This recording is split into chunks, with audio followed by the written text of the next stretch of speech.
이어서 모닝와이드 3부가 방송됩니다.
네, 2023년 1월 2일 모닝와이드 3부 새해 첫 인사드립니다.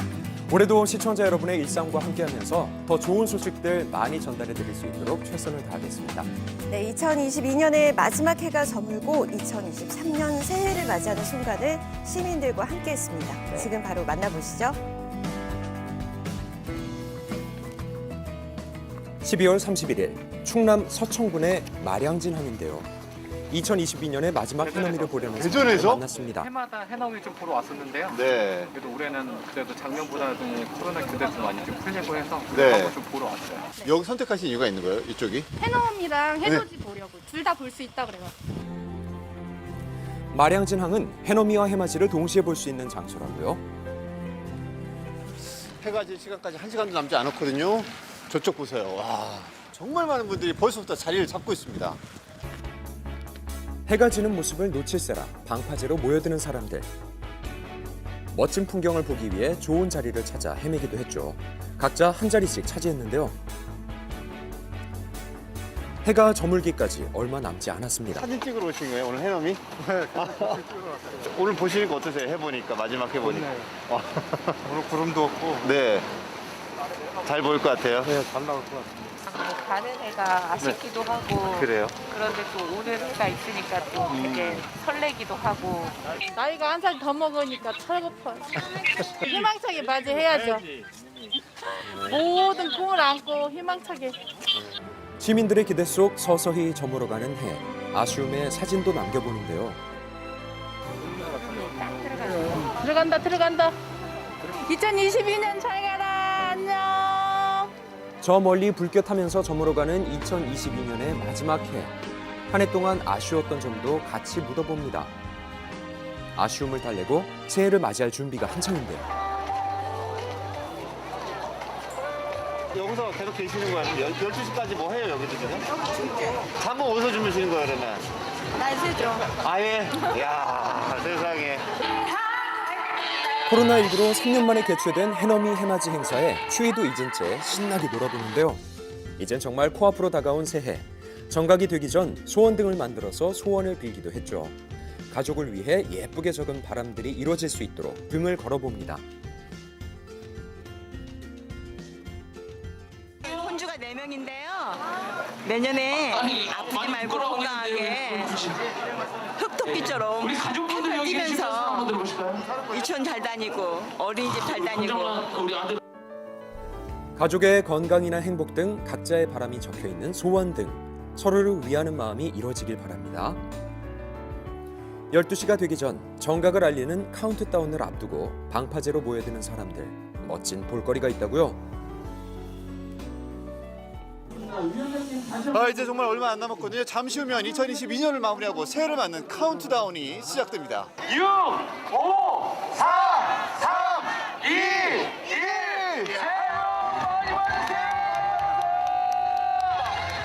기다리던 2023년의 시작을 알리는 폭죽놀이. 아까 작성했던 소원 등 못지않게 밝은 빛을 내면서 터지는 폭죽들. 사진으로 남기거나 소박한 바람을 말해보면서 각자의 방식으로 즐겼습니다. 올해는 예. 네. 작년보다는 조금 수월했으면 조금 아. 덜 힘들었으면 힘들 거지만 조금은 덜 힘들었으면 네. 하는 바람을 가져봅니다. 자정이 넘어서도 줄이 길죠. 50명 선착순! 주민들이 나눠주는 떡국을 먹기 위한 줄이었습니다. 새해가 되면서 나이도 한 살 먹었으니까 뜨끈한 떡국도 한 그릇 먹어야겠죠.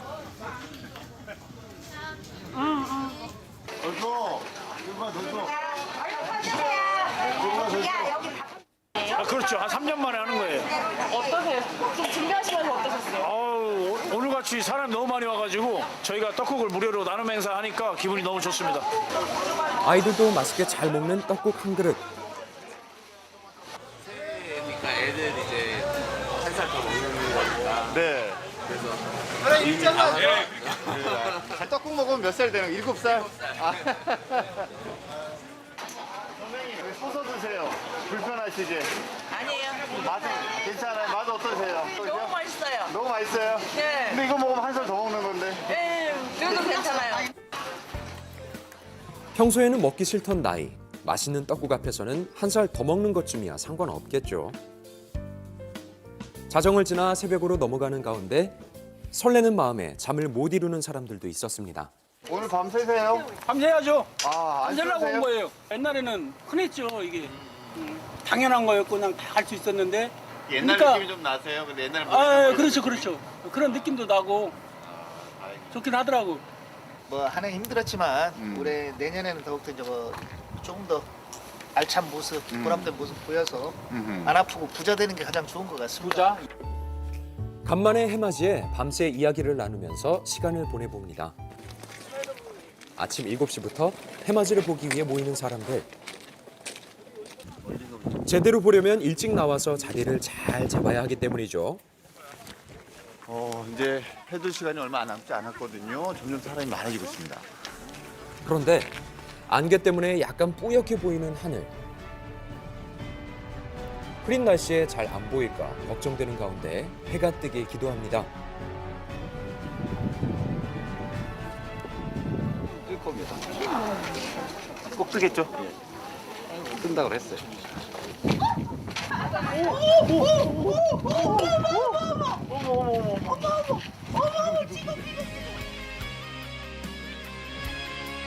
안개 속에서 드디어 태양이 서서히 모습을 드러냅니다. 오랜 기다림 끝에 만난 해가 붉은 빛을 내면서 안개 위로 올라오기 한 시작합니다. 40분 정도 늦게 떴습니다. 그래서 예쁘네요. 보세요. 기다림이 길었던 만큼 기쁨도 커졌는데요. 기다린 보람이 있네요. 그죠? 네. 시민들은 해를 맞이하며 어떤 소원을 빌었을까요? 바람은 내년에는 좀 좋은 세상이 되었으면 해요. 모든 사람들이 건강했으면 좋겠어요. 코로나도 좀 빨리 네. 걱정 없이 지나갔으면 좋겠어요. 좀 내년에는 경기가 좋아져서 저도 많이 좀 웃을 수 있는 한 해가 되었으면 좋겠어요. 코로나19 때문에 오랜만에 열린 해맞이 행사. 가족의 건강이나 행복 등 시민들의 바람이 꼭 이루어졌으면 좋겠네요. 2023년 개묘년, 붉게 빛나던 태양처럼 모두에게 행복이 찾아왔으면 좋겠습니다.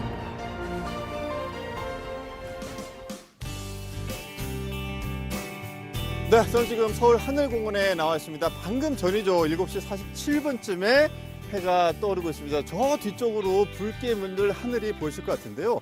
미세먼지 없는 아주 맑은 날이기 때문에 출근하시면서 아주 멋진 태양을 만나볼 수가 있을 것 같습니다.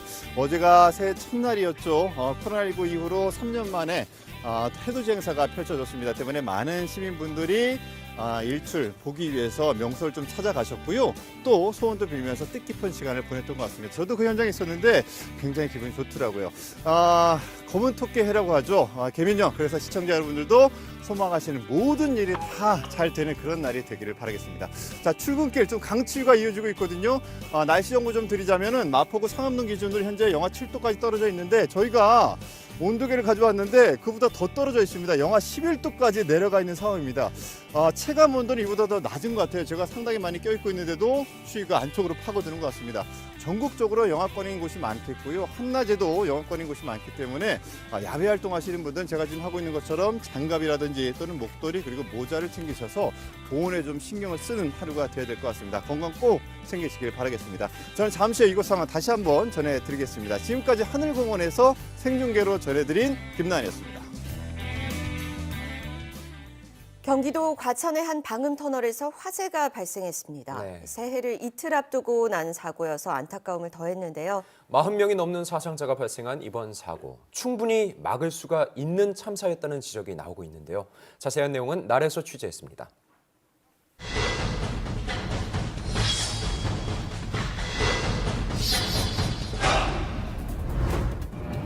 지난 29일 경기도 과천시 제2경인고속도로 방음터널에서 발생한 화재 사고.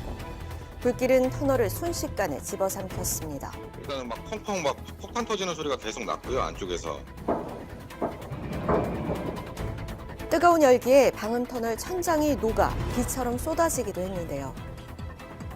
오후 1시 50분경에 시작된 불은 2시간가량 매섭게 타올랐습니다. 이 화재로 5명이 사망하고 41명이 다쳤습니다. 화마가 지나간 자리엔 새까만 사내만 남았습니다. 전체 터널 830m 가운데 600m 구간이 불에 타버렸다는데요. 불은 터널을 달리던 5,005톤짜리 폐기물 집게 트럭에서 시작됐습니다. 안양 성남 방향으로 운행 중이던 집게차에서 화재가 발생하였으며 터널 강화 플라스틱으로 불이 옮겨붙어 연소 확대되었습니다. 불은 터널 안 방음벽으로 옮겨 붙으며 삽시간에 번져나갔다는데요. 갑작스러운 화재에 터널을 빠져나가려는 차량과 진입하려는 차량이 뒤엉켜 도로는 순식간에 아수라장이 됐습니다. 연기가 이제 막 새까맣게 나오고 좀 있으니까 이제 뜨거지게 시작하고 그냥 차에 있으면 아마 해도 죽을 것 같아갖고 이런 상황까지 나오고 뜨겁도 그냥 나가자고서 쳐나왔는데 그 형님은 못 따라온 거예요. 제가. 새해를 앞두고 발생한 화재. 피해가 클 수밖에 없었던 이유는 무엇일까요? 일반 터널의 경우 소방법상 소화전, 비상조명 등 소방시설을 의무적으로 설치해야 합니다. 하지만 방음터널 같은 경우에는 소방시설을 갖추지 않아도 되는데요. 화재가 커지게 된 이유는 단순히 소방시설 때문만은 아닙니다. 본질적인 이유가 있다는데요. 전문가들은 입을 모아 방음터널의 소재가 문제였다고 말합니다. 초창기에 우리가 그 가장 값싼 아크릴 수지로 시공이 되었기 때문에 굉장히 빨리 탈 수 있는 재료이기 때문에 순식간에 전체로 번졌고, 방음터널에 쓰이는 주된 소재는 강화유리, 플라스틱의 일종인 PC와 PMMA인데요. 사고가 발생한 방음터널은 이 중 화재에 가장 취약한 PMMA 소재로 지어졌습니다. 방음터널 소재 기준은 1999년 국토부가 발간한 도로 설계 편람에서 찾아볼 수 있는데요. 불에 강한 소재를 사용해야 한다고 명시돼 있습니다. 그러나 2012년 개정을 거치면서 방음터널 재질 기준에 대한 내용이 삭제됐습니다. 2018년 작성된 한국도로공사 연구보고서에도 방음터널 소재에 관한 내용이 나와 있는데요. 방음터널을 지을 때 쓰이는 주된 소재 3가지 중 PMMA가 가장 화재에 취약하다는 실험 결과가 담겨 있습니다. 화재 확산을 일으킬 수 있는 위험성이 있어 방음터널에 사용하기에 부적합하다는 것인데요. 그럼에도 해당 소재로 계속해서 방음터널이 지어지게 된 이유는 무엇일까요?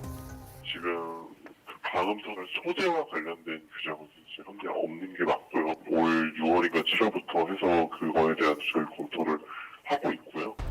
방음터널 기준이 삭제되면서 현재 관련 규정이 전무한 상황. 방음터널에서 화재가 발생한 것은 처음이 아닙니다. 수원, 광주 신도시에서도 비슷한 사고가 있었는데요. 2년이 지난 지금까지도 뚜렷한 개선 방안이 마련되지 못한 상태. 기존 것들에 대해서 우리가 전수조사를 해서 보강 조치를 전문가들의 우리 진단을 거친 다음에는 PMMA 지금 이 소재로 벽이나 천장을 만드는 것은 전면 중단을 시키고자 합니다. 이번 사고로 국토부는 뒤늦게 대책 마련에 나섰는데요. 충분히 막을 수 있었던 사고였다는 지적이 이어졌습니다. 수차에 걸쳐서 이런 부분이 위험성이 있다라는 것은 경고의 메시지가 여러 번 있었죠. 안전을 등한시한 거죠. 그래서 이런 아크릴 소재의 방음 터널이 설치된 사례가 전국적으로 50개가 훨씬 넘는 것으로 알고 있습니다. 가성비도 중요하지만 무엇과도 바꿀 수 없는 것은 사람의 생명이라는 부분이잖아요. 그 재료적인 측면에 있어서 그 화재 시 안전한가 아닌가에 대한 그런 규정은 그게 반드시 있어야 되죠. 매해 반복되는 비슷한 사건 사고들, 매번 피해가 발생하고 나서야 대책 마련의 급급한 관습은 반드시 바뀌어야겠습니다.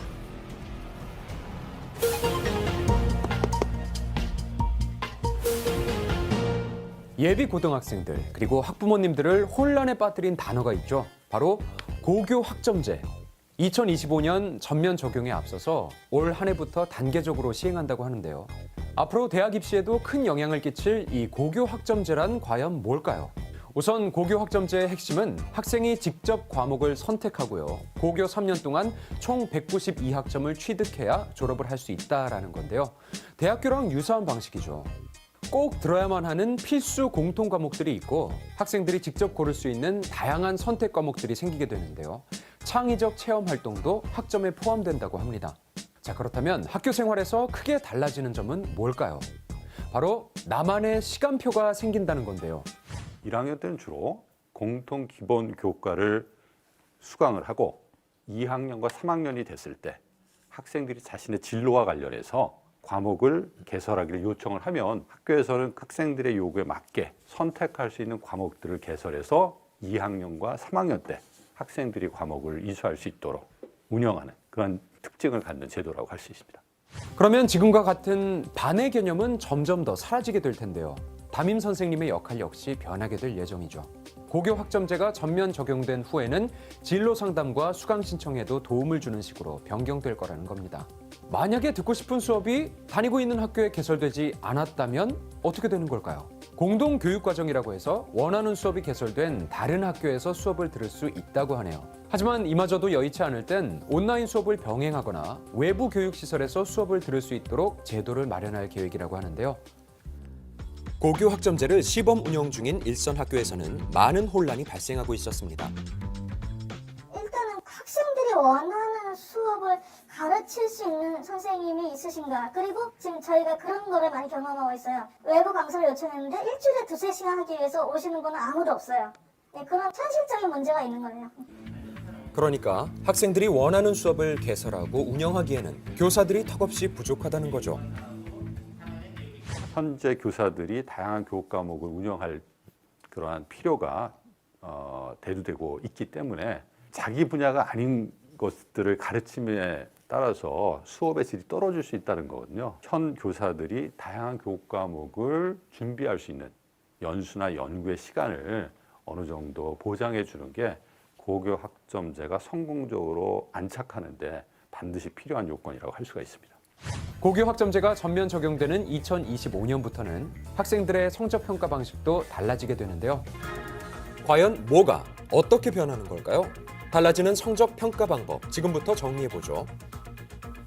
이주호 부총리는 다음 달 발표를 목표로 고1 공통과목 성적도 절대평가로 바꿀지의 여부를 논의하고 있다고 하는데요. 이렇게 되면 모든 내신이 상대평가에서 절대평가 방식으로 바뀌게 되죠. 그리고 출석과 학업 성취율을 평가해 등급을 나누는 성취평가제가 도입되는데요. 사교육 집중 현상을 줄이고 수능 공부에 몰두시키도록 하는 상황을 해결하기 위해 절대평가를 도입하려는 겁니다. 하지만 교육 일선에서는 우려 섞인 목소리도 나옵니다. 사실 점수를 그 중간 기말고사처럼 촘촘하게 나누기는 참 힘들어요. 그러다 보니까 교사의 주관적인 평가 혹은 점수 부풀리기가 나타날 수 있는 거죠. 일선 교사들뿐만 아니라 학부모들도 혼란스럽기는 마찬가지입니다. 진로 선택 과목이 절대적인 평가가 이루어지기 쉬운 것이면 괜찮은데 그렇지 않은 뭐 실습 위주의 과목이라든지 이런 것들은 사실 절대적인 기준을 만들기가 좀 쉽지는 않으실 것 같아요. 고교 학점제가 도입되면서 각 지역이나 학교마다 공부한 내용이나 과목이 다 틀릴 건데 대학교 입학 사정관들이 어떤 기준으로 우리 아이를 무엇을 보고 어떻게 뽑아줄 것인가에 대한 지침이 정확하지 않는 한 의심이 제가 들고요. 교육부에 따르면 2028년 대입제도부터 새롭게 개편될 예정이고 2027학년도까지는 현재 방식이 그대로 유지될 거라고 하는데요. 새로운 대입제도는 2024년에 발표할 거라고 하죠. 전문가들은 대입 방식 변경에 앞서 수능 제도에 대한 다양한 논의가 필요하다고 말합니다. 수능에 포함될 공통 그 영역은 무엇으로 정할 것이고 기본교과라고 해서 고등학교 1학년 과목들을 중심으로 수능 체제가 마련이 된다면 이 수능을 꼭 고등학교 3학년 때 치러야 될지 아니면 그 중간에 여러 번 치르는 자격고사 형태로 변환시킬 것인지에 대한 논의도 필요하다고 봅니다. 아직 무엇 하나 명확하게 정리된 게 없어서 그런 걸까요? 일각에서는 이 고교 학점제가 너무나 성급하게 진행되고 있다는 이야기가 나오고 있습니다. 이 고교 학점제가 제대로 운영이 되려면 학생들의 선택권이 보장이 돼야 됩니다. 근데 도서 지역의 학교, 그 외지에 있는 학교들의 경우에는 학교 규모가 크지 않기 때문에 사실 학생들의 교육 과목 선택권을 보장하기 위한 준비의 시간이 좀 필요합니다. 학교와 지역사회, 기관이 협력해서 학생들의 진로나 또 심화된 경험을 위한 교육 과목들을 공동 개설, 운영할 수가 있거든요. 거기에 대한 준비가 필요해요.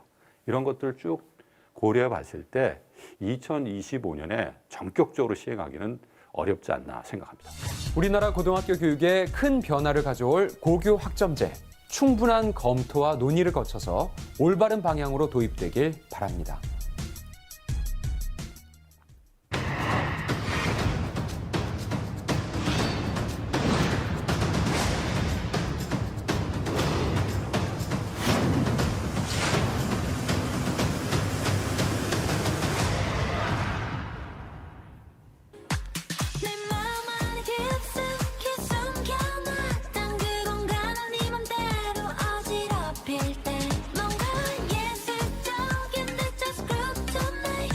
네, 해가 바뀌고 시간이 흘러도 20대의 젊음을 유지하는 분이 있습니다. 가상의 인간, 버추얼 휴먼 제인 씨입니다. 안녕하세요. 안녕하세요. 네, 안녕하세요. 제인입니다. 다들 새해 계획 세우셨을 텐데요. 저의 올해 계획은 더 많은 분들에게 버추얼 휴먼을 알리는 겁니다. 저처럼 목표를 향해 열심히 달리고 있는 분들 모두 파이팅입니다. 네, 파이팅! 우리 제인 씨의 새해 소망도 꼭 이루어지길 바랍니다. 자, 올해 첫 소식으로 어떤 소식 준비했죠? 네, 올해 개묘년 검은 토끼의 해인데요. 매년 들어도 알쏭달쏭한 띠에 대한 궁금증과 토끼에 대한 새로운 이야기를 준비했습니다. 함께 보시죠. 힘차게 출발한 2023년, 올해는 개묘년으로 검은 토끼의 해라고 알려졌죠. 네. 토끼는 익숙한 동물이지만 검은 토끼라니 선뜻 와닿지 않는데요. 왜 검은 토끼일까요? 동양 철학에서 10간과 12지가 조합을 이뤄서 맞물려 돌아가는데 간마다 색깔이 다 정해져 있어요, 동양 철학에서는. 10간은 과거의 날짜나 달, 연도를 셀 때 사용했던 단어로 갑, 을은 청색, 병, 정은 적색, 무, 기는 황색, 경, 신은 백색, 임, 개는 흑색으로 정통적인 오방색에 따라 나뉘는데요. 올해는 마지막 글자인 개에 해당되며 10간과 더불어 매년 띠와 색을 정하는 12지는 12가지 동물로 올해는 그중 4번째 동물인 묘, 바로 토끼의 해입니다. 이 조합에 따라 다시 보자면 그러니까 2023년은 개묘년이라서 흑묘에 해당하는 검은 토끼해 연도예요. 그런데 검은 토끼라고 하면 어쩐지 어둡고 무서운 부정적 이미지부터 떠오르는데요. 개묘에는 개가 물이거든요. 물이 동양 철학에서는 지혜를 뜻해요. 토끼는 나무의 기운이에요. 묘목이라는 것은 성품적으로는 어진 거예요, 어진. 만약에 2023년도에 자녀를 출생한다면 지혜롭고 어질고 복덩이가 태어난다고 볼 수도 있죠. 알고 보면 좋은 의미 가득한 검은 토끼였네요. 그러고 보니 별주부전과 같은 오래된 이야기에도 토끼는 꾀가 많고 영리한 동물로 그려지는데요. 토끼는 번창, 풍요, 다산의 상징으로 지혜로운 동물로서 굉장히 좋은 긍정적인 의미를 많이 갖고 있는 띠동물이라고 이해하면 될 것입니다. 예로부터 지혜의 상징으로 꼽혔다는 토끼. 정말 토끼는 똑똑할까요? 반갑습니다. 네, 들어오세요. 그래서 찾아간 곳, 반려 토끼를 키우는 라기 씨의 집인데요. 너무 귀엽죠? 낯선 사람 등장에 폴짝폴짝 토끼가 가장 신나고 기분 좋을 때 한다는 뜀뛰기를 선보입니다. 윤석의 이름은 누리. 아직 1살이 안 된 아기 토끼랍니다. 한참 호기심이 많을 때인 만큼 눈앞에 보이는 건 뭐든지 냄새로 그 정체를 확인한다고 하는데요. 제작진은 물론 카메라도 누리의 레이더망을 피해갈 수는 없었습니다. 어릴 때부터 사람과 교감하길 좋아했다는 누리. 귀여워요. 이제 라기 씨에게 없어서 안 될 소중한 가족이 되었다는데요. 무엇보다 누리와 살면서 토끼에 대한 생각이 완전히 바뀌었다고 합니다. 누리는 똑똑한 것 같아요. 원래 토끼를 약간 머리가 작아서 그렇게 똑똑하지 않는 줄 알았는데 생각보다 훈련도 돼가지고. 오, 백문이 불여일견. 누리의 개인기 실력 좀 볼까요? 누리 여기? 라기 씨의 부름에 자리부터 잡더니 누리 더라? 오. 누리 한 번 더. 가르친 지 이틀 만에 완벽히 익혔다는 도라를 시작으로 아이고. 누리 컴온. 어머, 저걸 한다고요? 누리 좀. 진짜 대단하죠? 이게 끝이 아니랍니다. 여거요. 이건 강아지들이 개인기로 선보이는 종 아닌가요? 설마 토끼가 종을 친다고요? 와, 나름의 방법으로 종치기도 성공입니다. 애교와 귀여움은 장착은 기본. 예상보다 훨씬 똑똑하고 총명한데요. 일단 토끼 IQ가 우리가 생각하는 것보다 의외로 높아요. 호랑이가 45 정도 되거든요. 앵무새가 30 정도 되고, 근데 얘네들이 우리 50이에요. 아마 전체 동물 따져봤을 때 상위 10% 전원 되지 않을까라고 추정돼요. 어릴 적 동화 속 주인공으로 친숙한 동물이지만 토끼에 대해 우리가 아는 사실은 많지 않습니다. 가장 많이 알려진 건 다산의 동물이라는 것. 얼마나 많은 새끼를 낳는 걸까요? 토끼는 임신 기간이 30일밖에 안 돼요. 한 달밖에 안 돼요. 임신 기간에도 교배가 돼요. 그럼 또 배란할 수가 있어요. 보통 한 4마리, 6마리 정도 낳거든요. 8개월 정도 되면 이제 다 크는데 한 10년 살아요. 그 따지면 얼마나 될까요? 한 쌍의 토끼를 그리면은 이게 우리 셀 수 없어요. 그 정도로 번식이 강합니다. 번식력을 못 따라가고 완전히 난리된 나라도 많거든요. 호주가 그렇고. 실제 호수에서는 토끼의 무시무시한 번식력으로 24마리의 토끼가 한때 100억 마리에 달했고 여전히 토끼와의 전쟁이 계속되고 있다는데요. 사건의 시작은 1859년 토마스 오스틴이라는 사람이 사냥을 위해 24마리의 토끼를 영국에서 들여온 것. 토끼에게 번식은 곧 생존의 법칙. 곧 토끼는 순식간에 감당할 수 없을 만큼 호주 전역으로 늘었고 호주 정부는 25억 원이라는 돈까지 벌며 토끼 퇴치법을 수배했습니다. 1901년엔 3,200km가 넘는 울타리까지 설치했지만 역부족. 결국 황폐화된 땅만 남았고 160년이 지난 지금까지 토끼와의 전쟁은 끝나지 않았다고 합니다. 생태계 최약체로 꼽히지만 그 어느 동물보다 지혜로우며 강한 생명력의 상징인 토끼. 2023년 토끼의 기운으로 어느 때보다 풍요로운 한 해가 되길 바라봅니다. 네.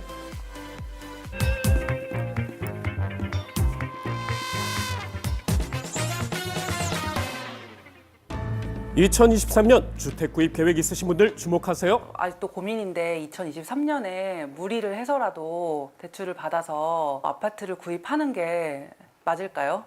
올해 내 집 마련 괜찮을까요? 2023년도는 내 집 마련을 직접 기존 주택을 사는 것은 당분간은 좀 피하는 게 좋지 않을까. 네, 여러분 안녕하십니까. 머니 트레이너로 활동하고 있는 경제 칼럼니스트이자 작가 김경필입니다.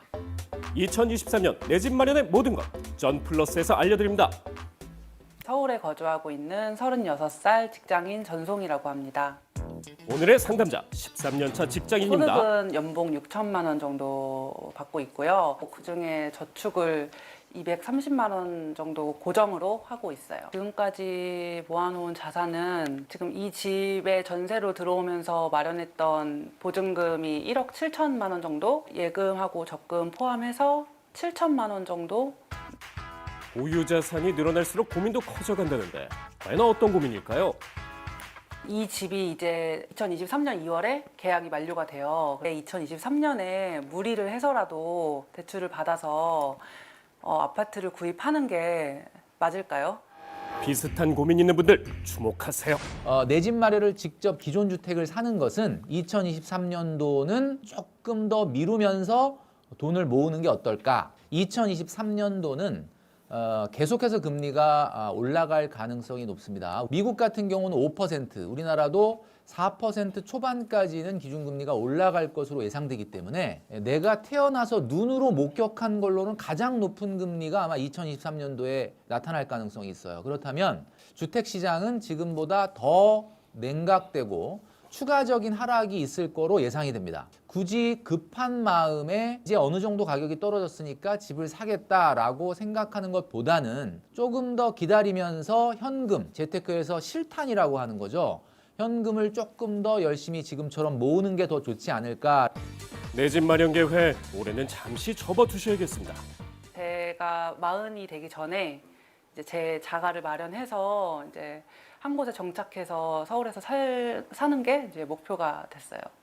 40살 전까지는 구매할 집 고민이 아직 남아있다고요. 청약을 계속 도전을 하면서 돈을 더 많이 모아야 할지, 집값이 떨어지면 나오고 있는 저렴한 집들을 대출을 받아서 매매를 해야 할지.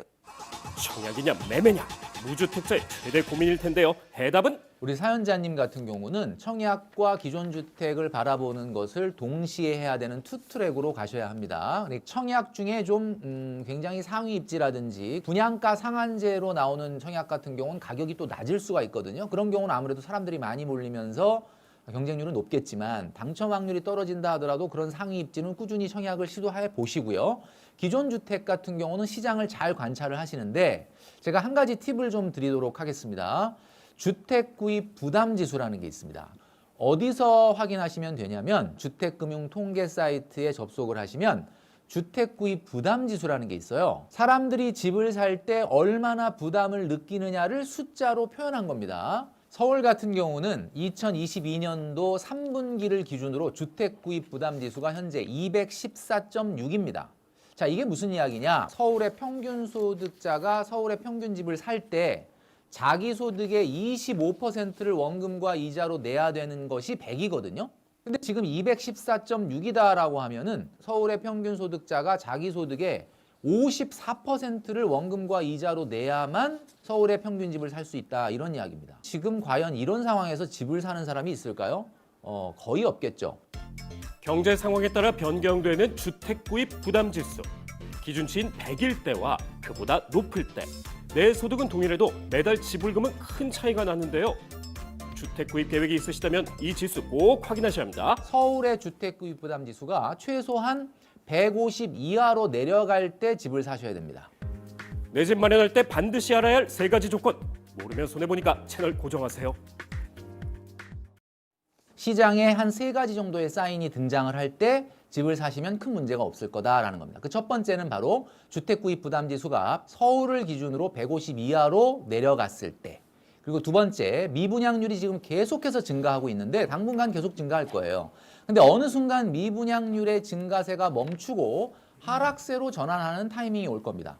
자, 그때. 그리고 세 번째는 금리 인하의 시그널이 시장에 나타날 때입니다. 이 3가지가 동시에 충족되는 상황이 생긴다면 집을 실수요자가 구입한다면 아무런 문제가 없을 겁니다.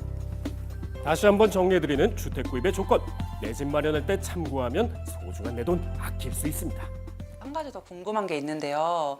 저처럼 30대 중반이 서울의 24평 아파트를 마련하려고 했을 때 현금을 어느 정도 보유한 상태에서 그거를 매매하는 게 좋을지. 1년 후면 약 3억 원이라는 보유자산, 얼마나 더 모아야 내 집 마련 가능할까요? 우선 제가 좀 전에 말씀드렸던 주택 구입 부담 지수라고 하는 거에 힌트가 있습니다. 우리가 자신의 소득에서 대출 원금과 이자를 25% 정도 내는 거를 지수 100이라고 얘기한다고 말씀드렸죠. 자, 그렇다면 우리 사연자님을 기준으로 보자면 현재는 대출 금리가 담보대출이라 하더라도 6%를 훌쩍 넘는 경우가 많거든요. 자, 그렇다면 지금 상황에서는 정말 대출을 많이 받는다는 것은 굉장히 좀 부담스러운 상황이고 24년이나 25년도에 다소 지금보다 금리가 좀 인하될 가능성이 있다라고 봤을 때 4% 정도의 금리를 가정을 한번 해서 제가 말씀을 드릴게요. 우리 사연자님의 소득 중에 내가 대출 원금과 이자를 소득의 한 25%에서 한 35% 사이 정도로 내는 것까지가 적정하다라는 기준으로 보면 대출은 약 2억 5천에서 한 3억 5천 사이를 받는 것이 적절합니다. 주택 구입 시 대출은 내 소득의 25%에서 35%가 적정하다는 점 여러분도 참고해서 주택 구입하셔야겠습니다. 송희 씨의 경우 보유 자산을 모두 저축으로 증식했는데요. 꼼꼼히 관리해온 자산이지만 이 방식에도 고민이 있다고요. 앞으로는 이제 집을 마련하고 싶으니까 제가 모아놓은 예적금에 묶여있는 목돈이나 저금을 해서 이제 불리게 될 그 돈을 어떤 식으로 투자를 좀 하면 좋을까. 그러니까 우리 투자자분들이 2023년도에 뭘 투자해야 되냐라고 이렇게 말씀하시는데 지금과 같이 폭풍우가 몰아칠 때는 대부분의 어부들은 조업을 나가지 않고 배를 정박하고 쉬죠. 그 쉴 때 뭐 합니까? 그물을 손질하거든요. 지금 2023년도는 사실은 금융 자산 시장에 사실 큰 폭풍우가 몰아치는 것이 예견되어 있는 거 아닙니까? 그리고 전 세계적으로 경기 침체가 예고되어 있고요. 그렇다면 이런 시기에는 섣불리 무언가를 하겠다라는 것보다는 쉬면서 도끼에 날을 갈듯이 쉬면서 그물을 손질하듯이 여러분들이 그 다음 타이밍에 올 수 있는 투자의 찬스를 잡기 위해서 많은 현금을 확보하는 것이 최고의 투자입니다. 2023년 현명한 내돈관리법 공개합니다. 2023년도의 돈관리법 딱 이것만 실천하시면 된다. 사실 많은 분들이 좀 더 저축을 하고 조금 돈을 모아보자라고 할 때 먼저 생각하는 게 뭘 아끼지? 라는 생각부터 하거든요. 소비 내역을 들여다보면 아낄 게 없어요. 때로는 이런 방법을 쓰는 게 좋습니다. 아끼고 모으고 불리고라는 프로세스를 하지 마시고요. 그냥 먼저 모아보세요. 내가 지금 230만 원 저축하는데 1년에 3천만 원 모으고 싶다. 한 달에 250 모으고 싶다. 그럼 그냥 250만 원을 먼저 저축해 보세요. 그리고 나서 나머지를 가지고 살림을 하다 보면 자연히 아껴지게 됩니다. 그러니까 무슨 이야기냐면 아끼고 모으고 불리고의 프로세스를 먼저 모으고를 하고 그 다음에 아껴지면 불리고로 하겠다. 이렇게 순서를 좀 바꿔보는 거죠. 저축 습관 조금만 바꾼다면 올해 현명한 자산 관리 가능하겠죠? 2023년도는 폭풍우가 몰아치는 시간이 될 수밖에 없다라고 말씀을 드렸는데 도끼질을 잠시 멈추고 도끼의 날을 좀 더 정교하게 가는 여러분들이 되시길 바라고요. 2023년도에는 우리 시청자 여러분들 모두 전 플러스 하시기를 바라겠습니다.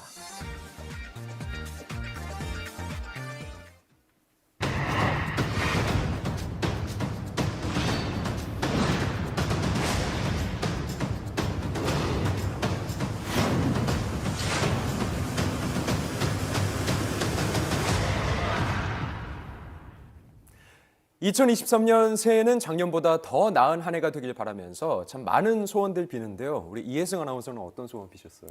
저는 우리 모닝와이드가 네. 더 잘 되고 또 오래오래 함께 했으면 좋겠다는 소원을 빌었습니다. 저도 같은 소원 빌었습니다. 네, 무엇보다 여러분 건강하시길 바라고요. 현장에 나가 있는 김나은 리포터 다시 연결해 보겠습니다. 김나은 씨. 네, 저는 지금 서울 하늘공원에 나와 있습니다. 지금 해는 완전히 떠 있습니다. 새해 첫 출근길 아주 힘차게 비춰지고 있는 것 같은데요. 새해가 되면 많은 분들이 새해 계획 세우시잖아요. 한 취업 플랫폼에서 직장인들과 취업 준비생들을 대상으로 새해 계획 설문조사를 했다고 합니다. 당연한 얘기겠지만 1위가 바로 취업과 또 이직이 나왔다고 하고요. 또 운동과 건강도 나왔고 그 다음으로는 자기개발 그리고 저축과 재테크까지 나왔다고 합니다. 이런 계획들 많이 세우시잖아요. 저도 올해는 좀 더 운동을 많이 해서 좀 더 건강한 몸을 만들어보자 이런 계획을 세웠는데 과연 시민분들은 어떤 계획이 있을까요? 지금 이곳에 이른 아침부터 정말 운동을 열심히 하는 분들이 계시더라고요. 제가 직접 얘기를 한번 나눠보도록 하겠습니다. 안녕하십니까? 안녕하세요. 네, 안녕하세요. 야, 진짜 일찍 나오셨어요. 어떻게 네. 일찍 나오셨어요? 그래도 새해에는 운동을 열심히 해야겠죠. 예, 어떤 계획 혹시 있으십니까? 이번 계획은 제가 예. 결혼한 지 2주가 됐습니다. 그래서 사랑하는 우리 와이프랑 우리 새해는 꼭 2세 갖고 싶습니다. 알겠어요. 한마디 하세요. 소연아 사랑한다. 감사합니다. 새해 복 많이 받으세요. 네, 감사합니다. 반갑습니다. 안녕하십니까? 춥지 않으세요?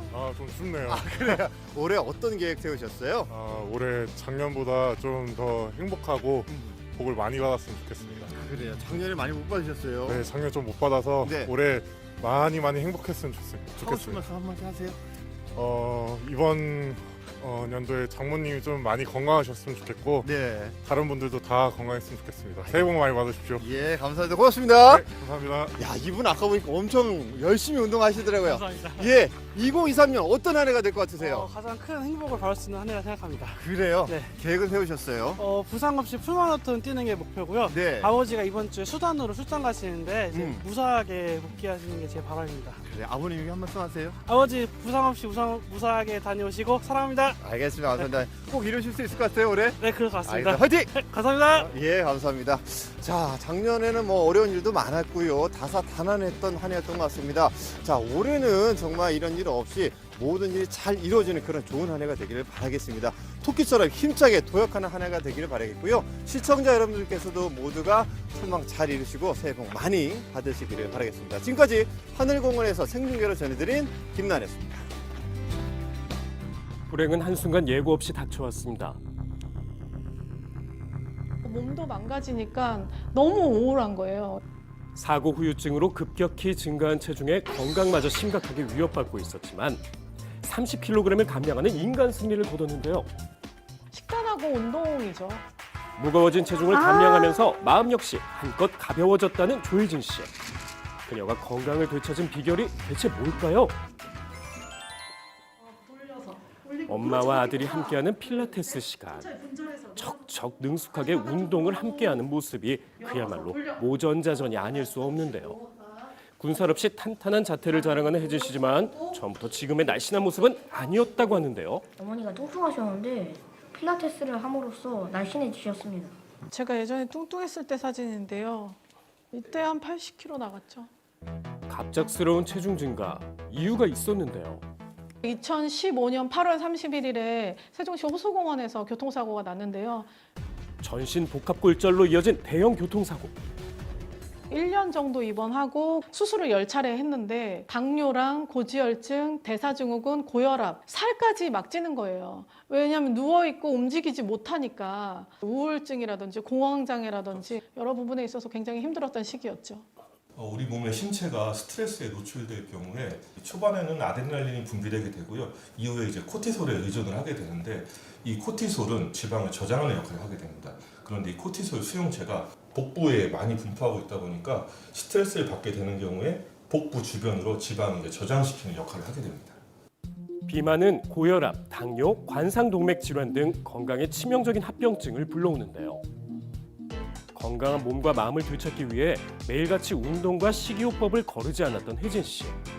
결국 스스로와의 싸움에서 승리했습니다. 그 결과 약 30kg의 체중을 감량해냈습니다. 조혜진 씨의 현재 몸무게는 53.8kg인데요.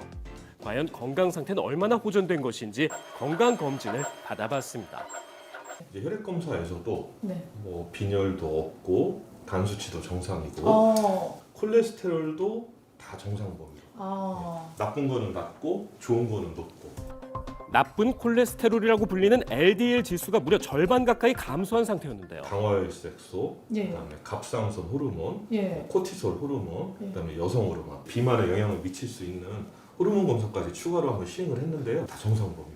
비만과 관련된 것으로 알려진 3대 호르몬, 식욕을 조절하는 렙틴, 지방을 분해하는 아디포넥틴, 또 폭식을 예방하는 세로토닌입니다. 이 호르몬들의 수치를 조절하는 성분으로 쿼르세틴과 이소람레틴이 있습니다. 쿼르세틴과 이소람레틴이 풍부한 식품으로는 양파, 사과, 아몬드, 그리고 시서스가 있습니다. 열대 아시아, 인도, 아프리카 등에서 자라는 시서스는 인도의 고대 의학서적인 아유르베다의 약용식물로 등재돼 있습니다. 인체 시험 결과 렙틴 호르몬은 약 28% 감소, 아디포넥틴은 약 36% 증가했는데요. 폭식을 예방해주는 세로토닌은 약 115% 증가한 것으로 확인됐습니다. 또 시서스 내 이소람네틴 함유량은 무려 레드와인의 1850배에 달했는데요. 크레세틴 함유량도 양파의 60배나 됩니다. 균형 잡힌 체내 호르몬이 혜진 씨의 다이어트 조력자였다고요. 쿼르세틴과 이소람레틴 같은 경우에는 미파제의 작용을 억제시켜요. 그러니까 지방이 소화가 덜 되겠죠. 소화가 덜 되니까 흡수량이 적어지고 그래서 이제 다이어트 효과가 나온다라고 보시면 됩니다. 시서스 추출물 섭취 후 체중은 7.4kg 감량, 허리둘레는 8.9%, 체지방률 12.8%, 복부 지방률은 2.5% 감소했다는 연구 결과도 있습니다. 건강을 되찾기 위해 도전했던 운동이 제2의 삶을 열어줬다는데요. 실제로 제 몸이 너무 궁금해서 재활 자격증 먼저 따고요. 그다음에 필라테스, 요가 자격증을 다 따서 제 몸이 궁금해서 한 거예요. 다른 사람의 건강 역시 관리해주는 어엿한 운동 강사로 탈바꿈한 겁니다. 네, 어깨 피면서 운동으로 얻어지는 건강한 심신을 아들에게도 물려주고 싶다는 혜진 씨. 좋아. 가족 관계도 훨씬 돈독해졌다고 하는데요. 혜진 씨를 붙잡아준 또 다른 건 바로 그림. 어때? 오, 마음에 들어요. 가끔 어머니가 저 그려주시는데 볼 때마다 기분이 좋아요. 가족, 행복 이런 주제인데 이런 그림으로 좀 힐링을 받고자 저도 이렇게 그림을 많이 그렸는데요. 여기 보면 저 운동하면서 그린 저예요. 네, 남편과 저고요. 그리고 우리 아이들 이렇게 또 그려봤습니다. 먹는 것이 운동의 완성이란 말이 있죠. 건강을 위한 특별한 식단이 있다는데요. 연어, 아보카도, 신호등 식단인데요. 식탁에 빠지지 않고 오른다는 신호등 식단. 초록, 주황, 빨강 세 가지 색깔 음식인데요. 리코펜, 퀘르세틴이 풍부한 빨강 식재료와 베타카로틴이 다량 함유된 주황색 식재료, 칼슘이 풍부한 초록색 식재료의 조합입니다. 무거워진 손과 대조적으로 가벼운 발걸음. 운동 중이에요. 운동을 하시는 거예요? 예. 일상 속에서도 쉬지 않고 운동하는 것이 건강을 사수하는 노하우라고 하는데요. 학업 또는 직장 생활 그리고 육아로 바빠 운동할 시간을 내기 어려운 사람일수록 일상 속 운동을 습관화해야 한다고 합니다. 248이라는 규칙을 정했어요. 근데 2는 2분 동안 씹기, 그리고 4는 4번 올라가기, 8은 8시간 자기예요. 아무래도 운동하다 보면 단백질만큼 또 중요한 게 지방인데 불포화 지방산이 풍부해서 이 아보카도를 꼭 먹습니다. 산뜻한 신호등 식단. 알록달록한 색상을 보니 눈이 즐겁고 신선한 맛에 입이 즐거운 식단입니다. 시서스 가루요. 혜진 씨의 남편도 맛과 건강을 모두 다 잡은 오늘의 건강 식탁에 한껏 만족한 표정을 감추지 못했는데요. 볼 때는 좀 단순해 보이긴 하는데 탄수화물, 단백질, 지방이 다 골고루, 야채도 많이 있기 때문에 건강에 되게 좋은 식단이죠. 맛이 있는 식사 뒤에 느껴지는 기분 좋은 포만감은 렙틴 호르몬 덕분인데요. 잦은 폭식으로 렙틴 저항성이 생기면 배부름이 느껴지지 않아 과식에 노출됩니다. 시서스 섭취 후 중성지방, 공복혈당, LDL 콜레스테롤과 같은 부정적 지표는 감소하고 건강에 이로운 HDL 콜레스테롤 지수는 상승했는데요. 간질환 지표인 AST, ALT, 빌리루빈 수치가 감소했다는 연구 결과도 있습니다. 시서스의 일일 권장량은 300mg, 임신부와 알레르기 질환자는 섭취할 때 주의가 필요합니다. 다음날 새벽 어김없이 다 함께 산에 오른 조혜진 씨 부부와 두 자녀. 가자. 가족 구성원 모두가 운동에 푹 빠졌습니다. 다가올 새해 가족의 변함없는 행복을 빌기 위해 모두 함께 산에 오르는데요. 올해도 역시 건강을 유지하고 좋은 음식 먹으면서 한 해를 보내고 싶어요. 우리 가족 다 착해지는 거. 산의 정상을 등반하기 위해 필요한 건 산 초입에서 시작된 작은 한 걸음입니다. 새해로 힘차게 한 발 내디뎌 보실까요? 네, 새해 첫 출근길부터 강추위가 이어지고 있습니다. 네. 중부지방을 중심으로 한파특보가 내려졌는데요. 이번 주 내일까지 계속되겠습니다. 현재 대기가 많이 건조합니다. 화재 사고 나지 않도록 유의하시기 바랍니다.